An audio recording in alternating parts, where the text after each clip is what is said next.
We've had COVID back us out of a social environment. We've had the growth of almost an introvert nation where we're kind of like, and you said use it or lose it. We haven't been communicating very much.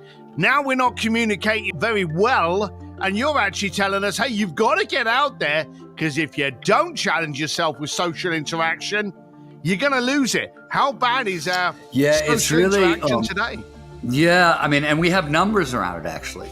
So if you maintain robust social connections, so that doesn't mean a giant network. That means you've got some robust social connections, some people who love you and care about you deeply, and you're doing the work to maintain those connections, they will live an average of 7.5 extra years. So there's 7.5 healthy years tied to a robust social life. The only other intervention that has that much weight is your mindset towards aging, which also can produce about 7 or 8 years of healthy longevity. But a robust social life. So if you're morbidly obese, it's more important to maintain a robust social life than it is to lose weight for health and longevity. That is it's wild. A really, really big lever. There's a bunch of reasons for it. So let me put one thing in perspective for you, which will help. So if you want to preserve mental function against cognitive decline, against diseases like Alzheimer's and dementia, the way to do it is to build up what's known as cognitive reserve. Cognitive reserve is essentially two things: expertise and wisdom. These are different things neurobiologically, but what they have in common, and this is why lifelong learning matters so much, the part of the brain that is most vulnerable to cognitive decline, to dementia, to all that stuff is the prefrontal cortex, sort of the part that's right behind your forehead. It's the newest part of the brain from an evolutionary perspective, which means it's the most vulnerable to disruption. Expertise and wisdom both live in the prefrontal cortex. When we develop expertise, when we develop wisdom, what we get is new neurons are born. So we get neurogenesis, right? And that protects against the loss of neurons, which leads to cognitive decline and everything else. And they form very robust neural networks, synaptic plasticity.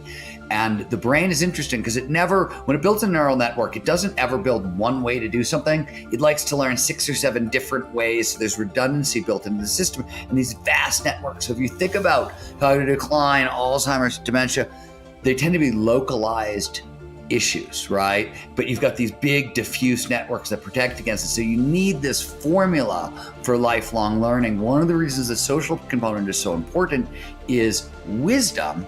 Among its many other attributes, it's mostly emotional intelligence, right? And we tend to learn those kinds of lessons easier when there's other people around. So that's one of the reasons. There's other things going on that have to do with the reduction of stress hormones. There's also robust social networks give us oxytocin, and there's a lot of recent research that shows that the more oxytocin in our system, the longer we're going to live.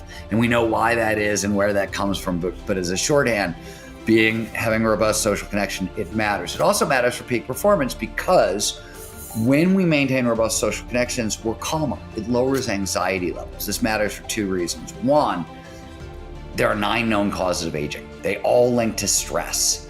Stress links to anxiety. So anything that calms us down is actually an anti-aging tool. The second is for flow, too much norepinephrine, sort of fear in our system, will block flow. So by lowering these anxiety levels in this way, you're also unlocking flow, which is really important from a quality of life perspective to peak performance aging.